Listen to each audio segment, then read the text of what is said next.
In 1859, Charles Darwin published his book on the origin of species that would forever change our understanding of the evolution of life on Earth. These scientific findings were chiefly derived from studies done here on the Galapagos Islands. Located approximately 600 miles off the western coast of Ecuador, the Galapagos Islands are home to a wide range of plant and animal species found nowhere else on Earth. This archipelago was declared the very first natural World Heritage Site and has become a magnet for tourists and biologists alike. Join me as we prepare ceviche, made from an endemic fish of the Galapagos, and learn the role that sustainable agriculture plays in maintaining and living in this special place in the world. We also meet some friendly wildlife along the way. With my sea lion buddies, all for a taste of history from the Galapagos Islands.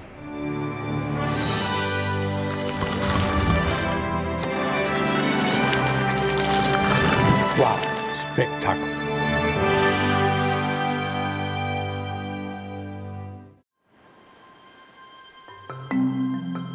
When the Galapagos Islands were first discovered by humans in the early 16th century, they were described by their inhospitable terrain and lack of fresh water. It wasn't for another few hundred years that these islands would become known globally for their scientific importance and natural beauty. Famed naturalist and biologist Charles Darwin arrived in the Galapagos in 1835 and spent 5 weeks around the islands. He collected numerous biological and geological specimens that would later spark his theory of natural selection, which says that species adapt certain traits in order to survive for future generations. The different subspecies he found on different islands of the Galapagos were key in this observation. In 1832, just a few years before Darwin's iconic visit, the country of Ecuador took possession of the Galapagos, and today takes on the important role of protecting and maintaining this World Heritage Site. Galápagos está visto en el mundo como un refugio de especies únicas que se mantienen casi en su estado natural. Llevo 22 años trabajando la mitad de mi vida en el parque, por una razón, ¿no? Por tratar de ver en qué puedo yo colaborar en proteger este lugar.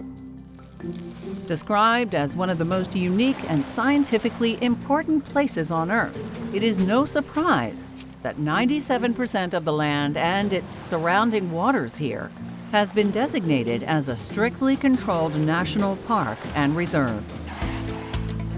Despite this high percentage of protected land and water, approximately 30,000 humans inhabit parts of a few major islands. Puerto Ayora is the biggest city on Santa Cruz Island and a place where you can find locally run restaurants, fish markets, and a bustling community. I can already tell this is a very special place. Let's stop in at the Finch Bay Galapagos Hotel to learn about their methods of sustainability and prepare a unique recipe using endemic fish from the region.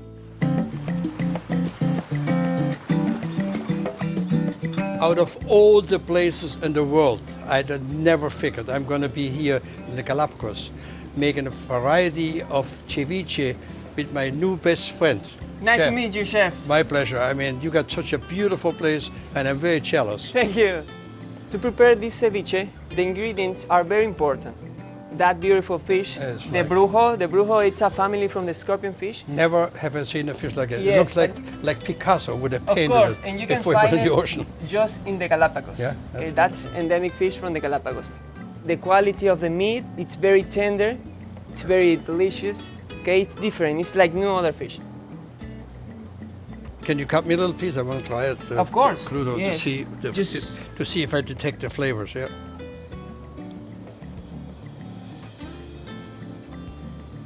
It's kind of sweet. Different. Yes. Very beautiful, though. I can say that I never had a fish, this kind of a flavor, ever. It's a sweetness in the end, you know? Of course. Put into this bowl. Let's talk about ingredients. Okay, as you know, for making a really good ceviche, you need citrus, you need lemon juice. Okay, so we're gonna grab some very special lemon. This is a lemon, a tropical lemon from the Galapagos. We call sour orange or naranja agria. You know, you can smell it. I can smell it. I don't even have to Yes, put it here. it's amazing. The moment you cut into it, it comes right through. Yes, it's like a mix of tangerine and lemon. Yeah. It's really sweet good. and sour at the same I can time. see where it makes it different. Yes, Okay. yes, amazing. We're gonna add the lemon juice into the fish. And also remember that I talk about the other preparation of the ceviche. Which is pre-poached. Which is pre-poached and marinated with lemon juice. In this time, we marinate the whole night. And then it's white. It cooks by the Yes, by the acidity of this lemon juice. But we save that water because it's gonna be our stock, our base for the ceviche. It's interesting that the stock from the fish that overnight Yes. you can use as well in there. Of course, all the juices and the lemon juice The together. lemon juice together. Gotcha. Yeah, it's a mix of flavor right here. So now it's time for seasoning, okay? We're gonna use just salt and pepper. Gotcha. And it's just gently put the salt. It's gonna help to bring all the flavors together. Sure. We have the pepper, Fresh ground pepper. fresh Oh. ground pepper that you have ready, okay? When it's ready, we just add all the fresh vegetables on top of the ceviche because you want everything fresh, everything crunchy.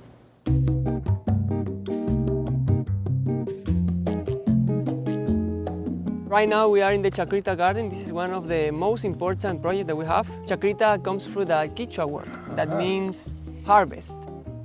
We try to use everything around. We try to support the island. We try to support the sustainability here. It's not the same as the mainland because here we do not have all the supplements that we need. Everything here needs to be organic because we can't use the chemic. Otherwise, we can damage the ecosystem. So as much as we can get from here, the less ingredients that we can get from the continent, because that means that we have to use ship, we have to use airplane. To be sustainable, that is going to be the future for Yes. people. You could not serve the kind of food you're serving without this garden. Of correct? course, that's the main idea for us, Yeah. to create a new culture.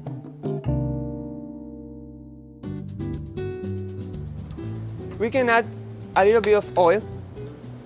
That's gonna be really good for the texture of that ceviche, okay? Perfect. So we're gonna put this ceviche into our bowl. On the bottom. Yes, we have a beautiful bowl, handmade in Ecuador. We have some fresh onion. You take the red onion for that, right? Yes, red onion. We have red onions right here. I put in nice water to keep it fresh and crispy. crunchy. We also have cabbage. It's an old tradition from Manabi. Yeah, they used to eat everything with cabbage. We're gonna add some avocado, fresh avocado that we have right here. We're gonna put just on top of the ceviche.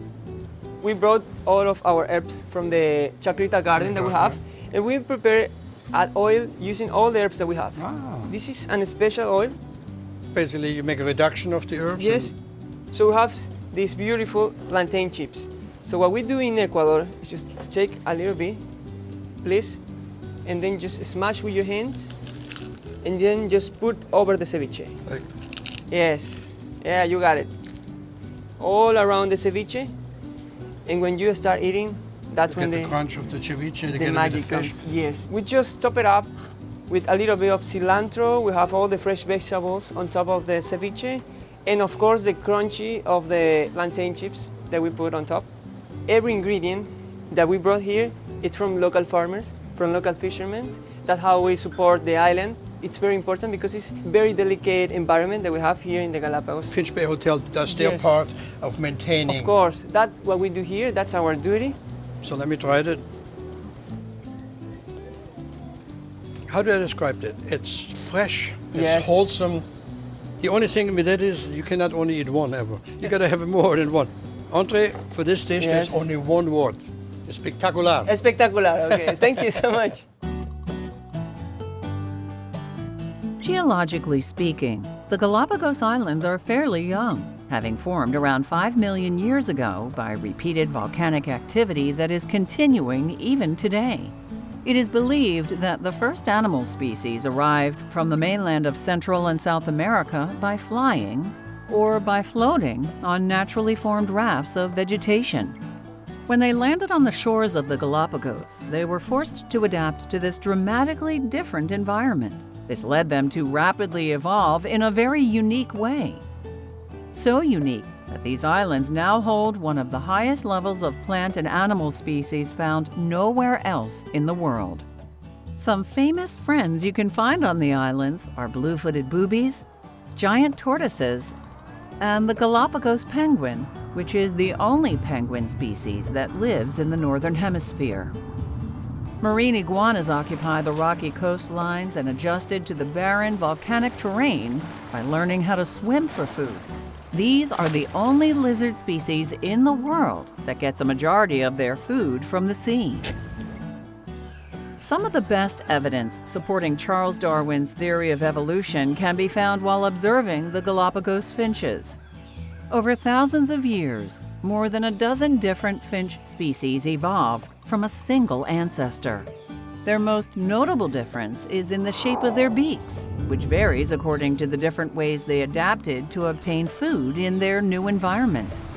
Santa Fe Island is home to its own species of land iguana, as well as one group of mammals that are perhaps the most playful of all the wildlife in the Galapagos.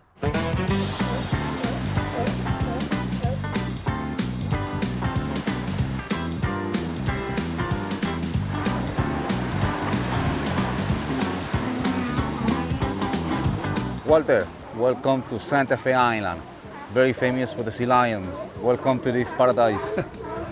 It truly is a paradise, I'm telling you.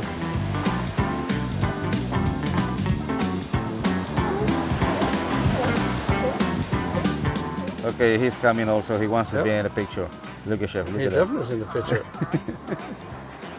What do you want? Look at this. This is the amazing of Galapagos. But he Walter. wants to be on the Look picture. at you. We're talking over here with you. And And he look comes at right this. He comes also. He comes to be also in the movies, in the picture. The water's out. Yeah. No.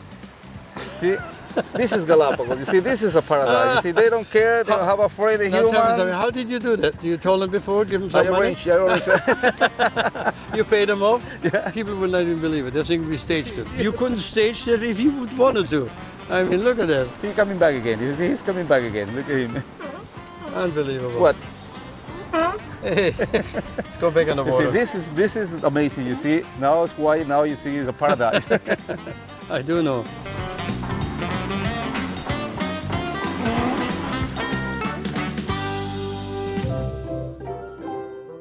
Due to the lack of natural predators on the islands, the animals here have no fear of humans. So don't be alarmed if they come and join you during your afternoon siesta.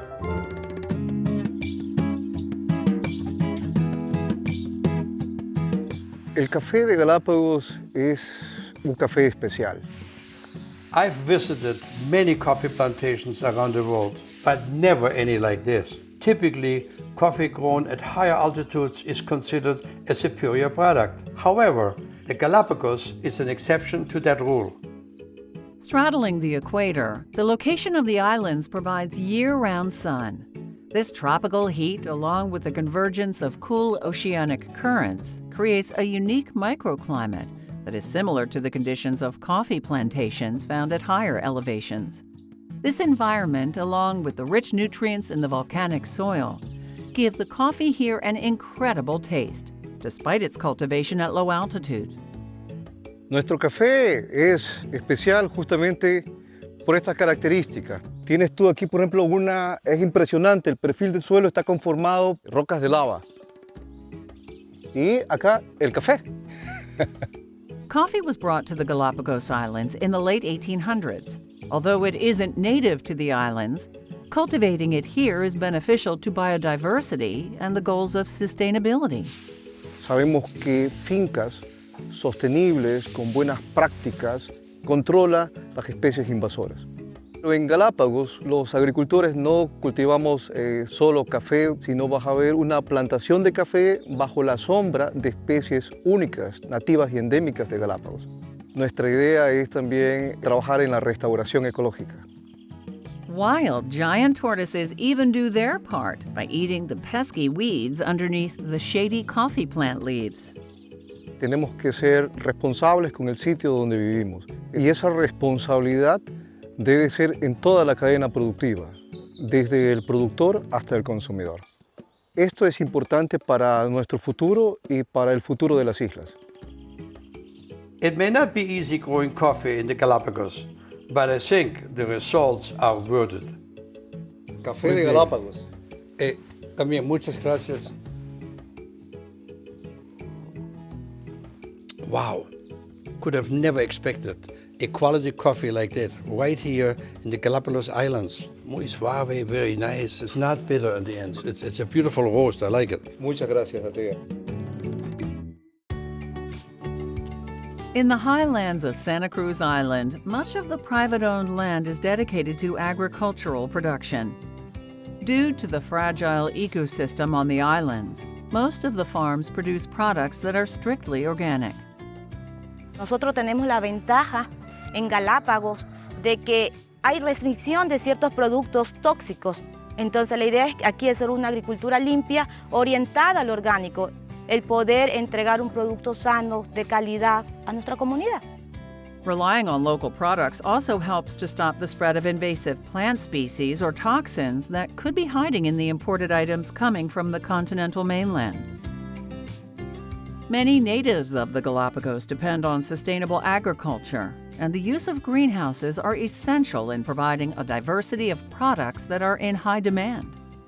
The aroma that comes off this table just driving me crazy. Everything has such un buen sabor de todo. Cuando estaba aquí, es fresco. Aromático. Sí, aromático, sí, claro. Su trabajo es enorme, es mucho trabajo para hacer eso. No mucha gente va a hacer. Habla de eso, pero no se hace. Es que tenemos un equipo que les gusta trabajar, trabaja con nosotros y todos les gusta lo que hacen, que eso es importante, no solo hace forzado, sino porque lo gusta. Piensa que eso es un trabajo de corazón también. So in organic farming, you're going to see a lot of like marigolds and other flowers as well that are really pushing away some of the other insects. It's very common. This is actually very common in 17th and 18th century British North America, where we didn't use pesticide and chemicals. Es muy bueno. Has a little peppery taste. You put this on top of a salad. It's beautiful. This is a basket she makes out of plantains. So obviously they cook it and form it and fry it out. Inside there we have the pico de gallo that we know all over, which is basically just a relish. Oh, qué rico. Oh, el sabor, huh? Increíble, ¿no? Increíble. It's really spectacular. The flavors. Organic farming never tasted better than today. No sé qué está mejor. Usted o yo a cocinar.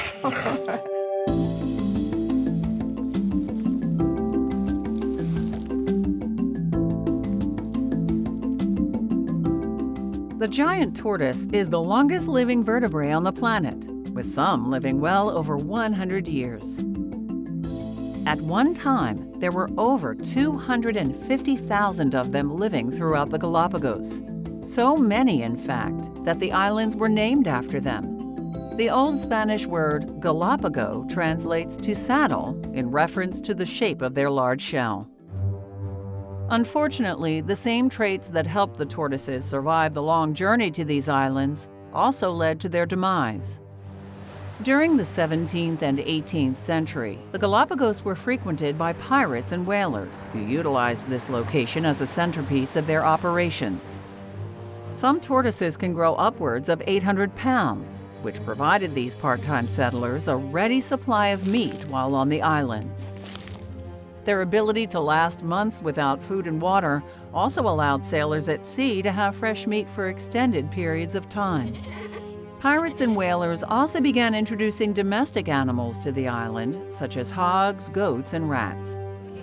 If the tortoises weren't harvested for food, their nests would be destroyed by these invasive goats and their offspring eaten by rats.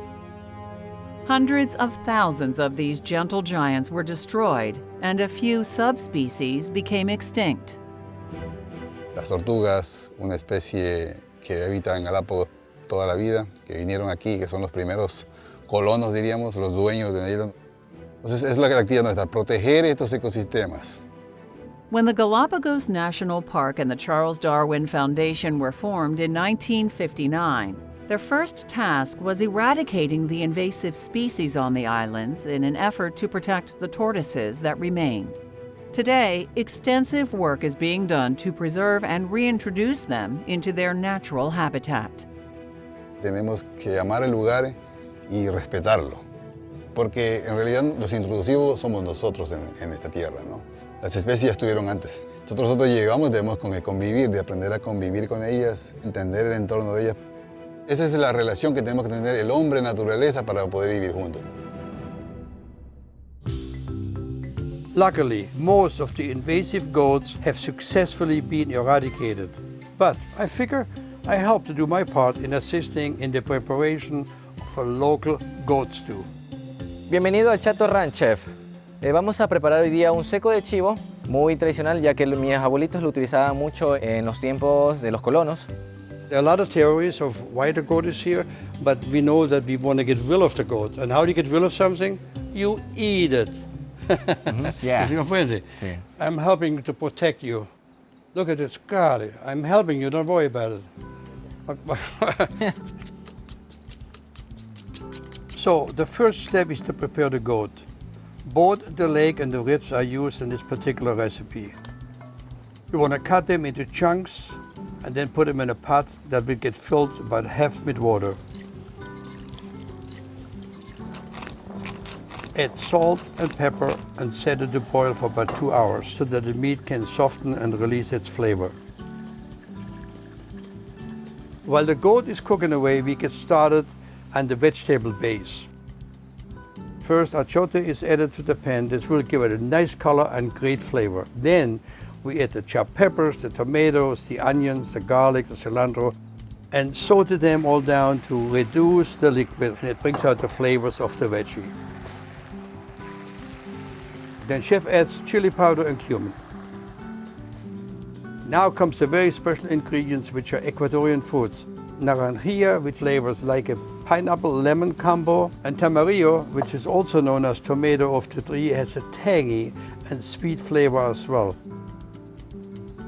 Those two get pureed and added to the sauce to give the dish some nice acidity.